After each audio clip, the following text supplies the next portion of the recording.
I think the best way to prove your value is to work, is to learn, is to absorb, to be a sponge. But you always want to outwork your potential. As hard as you believe you can work harder than that. And that's what I tried to do when I first came in the league. But, basketball is such a direct competition sport. And me coming in at 17, I hated when, my teammates would say, I get hit with an elbow, right? Shaq would hit me with an elbow in practice. And, Nick Van Exel would come up and say, are you okay? I'm like, what?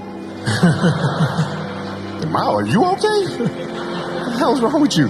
So I always had that extra chip on my shoulder. So every day in practice for me was really trying to annihilate everybody that I was playing against. Because I wanted to prove you don't need to babysit me. I'm fine, And so it's always that competitive nature, the work ethic, and curiosity. Because I asked a lot of questions. When playing with Byron Scott, I asked him a lot of questions. Eddie Jones, who was great at chasing guards off the screens, and I didn't understand how to do that. I would sit with him before practice, after practice. Magic, all the Laker greats, I would always sit down and just ask them questions about certain games that I studied growing up. What actually happened there? What did you feel there and why? We were playing against the Lakers, Tom, and we were out here in LA. So the game was at 7. I was like, you know what? I'm going to come to the Staples Center because we're playing. This is when the Lakers had Kobe and Shaq. Okay, this is like the championship Lakers. So I'm going to get there at 3 o'clock, and I want to make sure I make 400 made shots before I go back into the room, and then I sit in the sauna and I get ready for the game. So, get in the car, get to the gym, get there, and as I'm walking onto the court, who do I see? I see Kobe Bryant, already working out. So once I set my foot across that line, I started working out. And so I worked out for a good hour and a half. And when I came off, after I was done, I sat down, and of course I still heard the ball bouncing. I looked down, I'm like, this guy's still working out. He was working out for it looks like he was in a dead sweat when I got here. Right. And he's still going. And it's not like his moves are nonchalant or lazy. He's doing game moves, I sit there and I unlace my shoes. I'm like, I want to see how long this goes. So I sit out there and watch 25 minutes. And he got done. I said, okay, I think I've seen enough. Go play, come back, get in the sauna, get ready for the game. That game, he drops 40 on us, okay? And after the game is over, I'm like, I have to ask this guy. I have to understand, why he works like that. Right. So after the game is over, I'm like, hey, Kobe, why were you in the gym for so long? He's like, because I saw you come in. And I wanted you to know that it doesn't matter how hard you work, that I'm willing to work harder than you.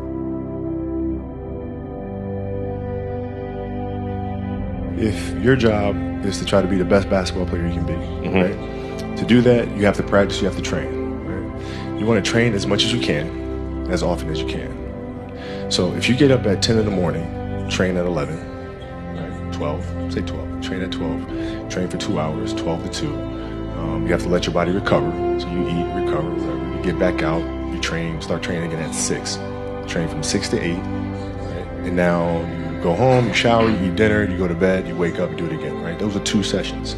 Right? Now imagine you wake up at 3, you train at 4, you go 4 to 6, come home, breakfast, relax, blah, blah, blah. Now you're back at it again, 9 to 11, right? Relax, and now all of a sudden you're back at it again, 2 to 4, and now you're back at it again, 7 to 9. Look how much more training I have done by simply starting at 4, right? And so now you do that, and as the years go on, the separation that you have with your competitors and your peers just grows larger and larger and larger and larger and larger. And by year 5 or 6, doesn't matter what kind of work they do in the summer, they're never going to catch up because they're 5 years behind. Right? So it makes sense to get up and start your day early because you can get more work in. If I start earlier, I can train more hours. And I know the other guys aren't doing it because I know what their training schedule is. Right? So I know if I do this consistently over time, the gap's just going to widen and widen and widen and widen and widen, and they won't be able to get that back. So to me, it was just common sense. I'm thinking, how can I get an advantage? Oh, start earlier. Yeah, let's do that.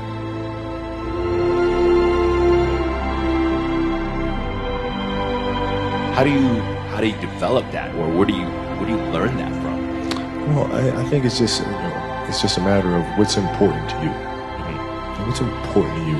For whatever reason, you know, I felt like I didn't feel good about myself if I wasn't doing everything I could to be the best version of myself.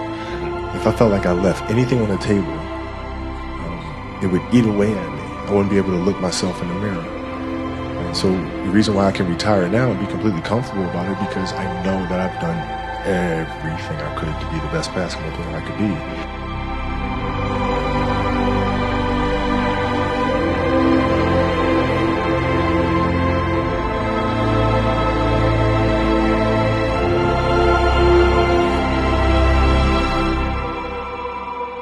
This has been absolutely beautiful, you guys. I can't believe it's come to an end. You guys will always be in my heart. And what can I say? Mamba out.